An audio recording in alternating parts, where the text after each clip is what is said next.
is NC Spin, an unrehearsed discussion on issues of interest to North Carolinians. Now, here is your moderator, Tom Campbell. I think that's what it came down to. Let's move to the superintendent of insurance commissioner. So far as it goes, everybody had been saying they wanted to see the rematch between Mike Causey and Wayne Goodwin.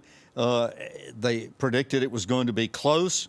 It did stay close for much of the early part of the evening, but then Mike Causey moved ahead, won by 4 points. John, what happened?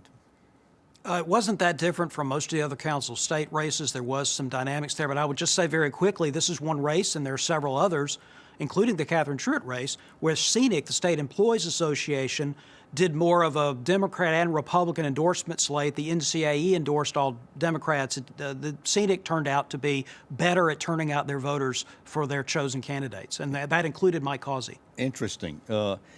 That had a huge impact too, Tom, in the state treasurer's race. Yeah, I was going to get to that. Let's talk about that. When you see the performance of voters in Wake County, they trimmed the deficit numbers by almost 50,000 votes. So that was a huge benefit for both the insurance commissioner as well as the state treasurer, who SEANC endorsed. And so I think with health care being such a big issue, too, the fact that Dale Falwell has been such an advocate for price transparency, bringing down the cost of health care, I think that was an issue that really resonated with voters. And Chris, he's already sent the message. He's going after the hospitals again. Buckle your seatbelt. Yeah, he's going to try to get finally understanding what the hospitals are charging.